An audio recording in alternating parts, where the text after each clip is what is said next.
እግዚአብሔር ምስክሬ ነው። ፓስተር ቢኒያም እግዚአብሔር ምስክሬ ነው። እንደዚህ አድርጌ ነው የምነግራችሁ።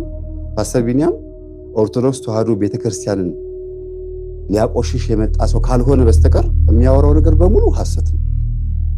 አጠቃላይ ዩቲዩብ ላይ ፕሌይ ብሎ ገብቶ ሪከርድ ብሎ ገብቶ የሚለቃቸው ነገሮች በሙሉ እንዳለ ፈጠራ ናቸው። ምናልባት የዛሬ 5 ዓመት 6 ዓመት ሳስተምር ሰምታችሁ ከሆነ አንድ ከሰለላ ድርጅቶች ውስጥ ኮንስፓይረሲ የተከፈተ ቢሮ አለ ኢትዮጵያ ውስጥ ብየነግሬያችሁ ነበር። ስለ ዘመኑ ዋጁ ሳስተምር ምንድነው የሆኑ ህዝብ የሚያምናቸው ህዝብ የሚወዳቸውን መምህራን ሰዎች ፖለቲካ ሰዎችም ሊሆን ይችላል የሚያዋርድ ድርጅት አውቀው እንደዚህ ሴት እንደዚህ አድርገዋል፣ ህፃናት ተደፍረዋል፣ እንዲያርገዋል ተብሎ የሚያዋርድ ድርጅት ተከፍቷል። ቢሮ በሚዲያ ላይ ይወጡና ገሊኮ እንደዚህ ነው እንዲያርገዋል ብሎ ማዋረድ የዚህ መስሪያ ቤት ተቀጣሪ ካልሆነ በስተቀር ከየት አምጥቶ ሊያወራው ይችላል? የሰውን ስም ለካ መምህር ግርማ የሚሰደቡት በዚህ ነው አሉ ልጆቼ። ምክንያቱም ልጆቼ ያውቁኛል፣ በዙሪያ ያሉ ሰዎች ያውቃሉ። እኔ መጠጥ እንደማልጠጣ የሚያውቁ ጓደኞቼ ምን አሉ፣ ምንድነው የሚያወራው ይሄ ሰውዬ አሉ። እኔ እንጃ አልኳቸው። ኦኬ ስለዚህ ይሄ ሰውዬ ፍጥር አድርጎ እንደሚያወራ እንደዚህ ከሆነ የሚያወራው ሙሉ በሙሉ ሲቃወማቸው የነበሩት ፓስተሮችም ሌሎችም እንደዛ ነው። ዝም ብሎ ከልቡ ነው የሚያፈልቀው፣ ዝም ብሎ ነው የሚያወራው ማለት ነው። እና የትልቅ ሰው ቀላል ነው ማለት ነው። እንግዲህ በጣም ያዘንኩት ማለት ነው። እግዚአብሔር ልቦና ይስጥህ ፓስተር ቢኒያም። አሁንም ገና ከፓስተርነት አልወጣህም፣ የተዋህዶ እምነት ተከታይ አልሆንክም፣ ገና ነህ። የተቀበልከው ስጋና ደም ይፍረድብህ፣ በህይወት ላይ መጥቶ እግዚአብሔር ያስተምር። እኔ የተቀበልከው ስጋና ደም ደግሞ እኔ ላይ ደግሞ ይፈርድብኛል። እግዚአብሔር ይገስጽህ። ሌላ ምንም ልንል አልችልም። ባለጌ ቆሻሻ የሆነ አንደበት አንተ ላይ ቆሻሻ የሆነ አንደበት ያለው መንፈስ ነው ያደረ። መቼም አንተን ልልህ አልችልም። አንተን ነፃ አውጥቼ ሰይጣንን ነው ልቃወም የምችለው፣ አንተን ንጹህ አድርጌ። ምክንያቱም ሰው ይሻለኛል ከአጋንንት ይልቅ ሰውን ነፃ ማድረግ ነው የሚሻለኝ። ሰው ምን ሊሆን ይችላል? ሊድን ገነት የተዘጋጀለት መንግስተ ሰማያት የተዘጋጀለት። በዚህ ልክ ግን የሚያጠምቁ አባቶች የምናስተምረውን ትምህርት በዚህ ልክ መቃወም የያዘውን ዳቦ አልቀማ ነው። እያስተማርን ያለነው ትምህርት ሰዎችን ውጤታማ የሚያደርግ ከሆነ በዚህ ልክ ነክሶ የሚይዘው ምንድነው? እላዩ ላይ ያለው የጠቋር መንፈስ የናርሲሲስት መንፈስ ነው ማለት ነው። በጣም ቆሻሻ ባለጌ የሆነ መንፈስ ነው አንደበት ላይ ያለው። በጣም ቆሻሻ ወራዳ የሆነ ደንቆሮ የሆነ መንፈስ ነው በሱ ላይ ያለው። ማርቆስ 9:26 ላይ አንተ ዲዳና ደንቆሮ መንፈስ ከዚህ ሰው ውጣ አልሃለሁ አይደል ያለው። እኔም አንተ ዲዳና ደንቆሮ የሆንክ መንፈስ ከፓስተር ቢኒያም ላይ ውጣ ብዬ ነው ማዘው። አዛለሁ ስል ምን ማለት ነው? እመኛለሁ። እኔ ማስወጣ ሰው አይደለሁም፣ ግን እመኛለሁ። ቢወጣለት ደስ ይለኛል። የትም ያላየውን የትም ያልሰማውን እግዚአብሔር ምስክሬ ነው ከምን አምጥቶ እንደሚያወራው። ዛሬ መምህር ግርማ ጋር እንትን ሲል ነበር አለ። ቆርጦ ይልኩልኛል፣ ቴሌግራም ላይ ተማሪዎች ይልኩልኛል። እኔ ገብቼ እሱ ጋር አላይም።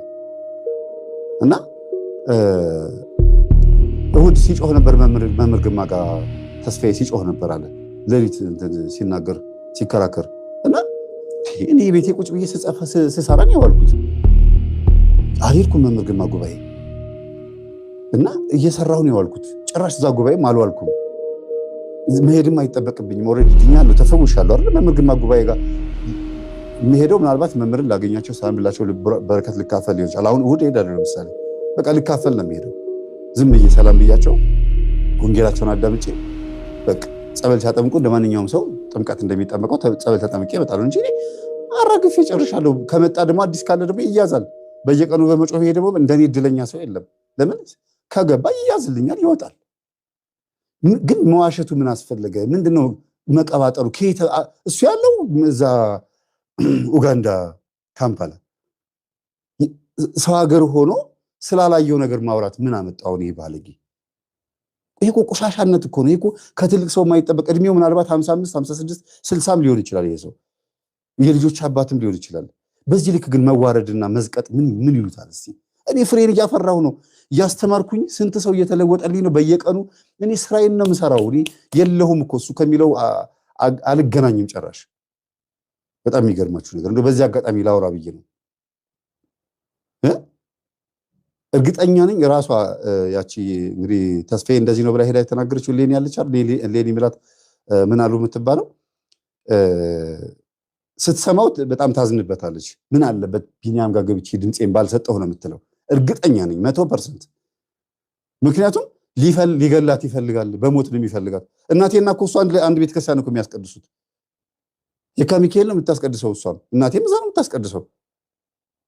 አንድ ቤተክርስቲያን እዛው የካ ሚካኤል ነች ያለችው። እኔ ያከራየኋት ቤት ነው ያለችው አሁን። እና በካህን መጥቶ እንደዚህ ለምኑ ባካችሁን አታጋልጡኝ አታዋርዱኝ ብሎ ሌኒን ሊገላት ይፈልጋል። አስቡት። እኔ መምህር ተስፋዬ ሌኒን በሞት ነው የሚፈልጋት ማለት እርግጠኛ ነኝ። ሌኒን ስትሰማ በጣም ነው የምታዝነው፣ በጣም ነው የምታዝነው። ምን ጥሎ የነሱ ጋር ሄጄ ድምጼን የሰጠሁት ነው የምትለው። ይሄን ያሳሳታት ማን ነው? ወደ ቢኒያም ጋር ያ ልቦና ቲዩብ ነው እንደዚህ ብለ የሚያሳስታት። ምክንያቱም እሱ ራሱ አሁን ከዩቲዩብ ድራሹ ጠፍቷል።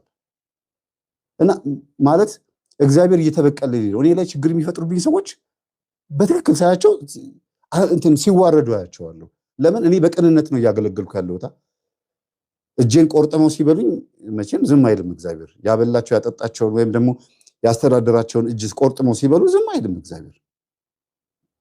እኔ እግዚአብሔር በፈቀደው መንገድ በቅዱስ ቁርባንም ሊሆን ይችላል፣ በንስሐም ሊሆን ይችላል፣ በማንኛውም መንገድ በቅንነት እያገለገልኩ እንደሆነ እኔና ቤተሰቦቼ ነው የምናውቀው። በተለይ ደግሞ እኔና እግዚአብሔር እና ይሄ ቢኒያም የሚባል ሰው እግዚአብሔርን ከጴንጤዎት ወደ ኦርቶዶክስ የመጣው ኦርቶዶክስ ውስጥ ሆኖ ቤተክርስቲያንን መሳደብ ቤተክርስቲያንን ማንቋሸሽ ግዴታ ስለሆነ ነው። ለምን? ምን ማለት ነው? እዛው ፓስተር ሆኖ እዛው ጴንጤ ሆኖ ቤተክርስቲያንን ቢናገር ምን አገባህ ነው የሚባለው። በማያገባ ሃይማኖት ገብቶም በመናገሩ ሊከሰስ ሊታሰር ይችላል። ስለ ዘማሪያን ስለ ሰባኪያን መናገር አይችልም። እኛው ጋር መጥቶ ግን የእኛኑ ከተናገረ ኦርቶዶክስ ስለሆነ ያረመ ነው የሚባለው። ደግሞ በጣም የምታሳዝኑኝ እሱ ጋር ገብታችሁ የምታበኩ ዲያቆናት፣ መምህራን፣ መርጌቶች እግዚአብሔርን በእውነት የመጨረሻ የምትገርሙ አሽቃባጮች ናቸው። እሱ ጋር ገብታችሁ የምታወሩ እንዴት አይነት ባለጌዎች ናችሁ! ሳታውቁን እኮ ነው የምታወሩት። የት ታውቁኛላችሁ? እንደው አንድ ቀን እንኳን በስርዓቱ እንኳን ሀቅ ነገር አውርታችሁ አታውቁም። ምን አስተምረው ትምህርት አታውቁ። ገብታችሁ ብታዳምጡ ሁሉ ነገር መጠምዘዝ፣ መዝሙር ብትሰሙ መጠምዘዝ፣ ምን ለቀው ቪዲዮ በሙሉ አይጥማችሁም። ይሄ ናርሲሲስትነት ይባላል። ናርሲሲስት የሆነ ሰው የሚጠላው ሰው ሲመጣ ያደረገው ነገር በሙሉ አይጥመውም ይባላል። አይጥመውም። ስለዚህ ፓስተር ቢኒያም እግዚአብሔር ልቦና ይመልስህ። ወደ እውነተኛው የሆነው አመለካከት ያምጣ። ተዋህዶ ውስጥ ነው ያለው። መቼም ነኝ ካልክ ከተጠመቅ ግን ቆሻሻ የሆነ አንደበት ያለው መንፈስ ነው አንተ ላይ ያለው። በክት የሆነ ደንቆር የሆነ መንፈስ ነው አንተ ላይ ያለው። አይሰማም። የተወለድክበትን ወር ይኸውና ዞዲያክ ውስጥ ግባና ከዛ ባህሪህን እዛ ውስጥ ይኸው። ከዛስ እንዴት አድርጎ ዛር መንፈሱ እንዳሳደገህ ታየዋለህ። ባህሪህን እንዴት አድርጎ እንደገራህ ታየዋለህ። የተወለድክበትን ወር ባቀው እኔ አነበው ነበር። ከዛ አንተ አሁን የምታወራው ሚዲያ ላይ የምታወራውንና ከዛ ደግሞ ወሩ ሲታይ ደግሞ አንድ አይነት ይሆናል ማለት ነው። ያ ማለት ምን ማለት ነው? እኔ በኮከብ አላምንም፣ ግን በዛ ወር የተወለዱ ሰዎችን ዛሩ መንፈስ ምን ያደርጋል? እንደዛው እንደተጻፈው ኮከቡ ላይ እንደተጻፈው አድርጎ ያሳድጋቸዋል ማለት ነው። ያኖራቸዋል ማለት ነው። ሜቢ ለዛ ነገር የተሰጠ ሰው ከሆንክ እግዚአብሔር ከዛ ነገር ያውጣ። ይህ ቅዱስ ጳውሎስ ይላል ለዚህ ነገር ከተሰጠ ሞት፣ ለዚህ ሞት ከተሰጠ ሰውነት ማን ያድነኛል? ግን በጌታ በኢየሱስ ክርስቶስ ድናለሁ ነው ያለው።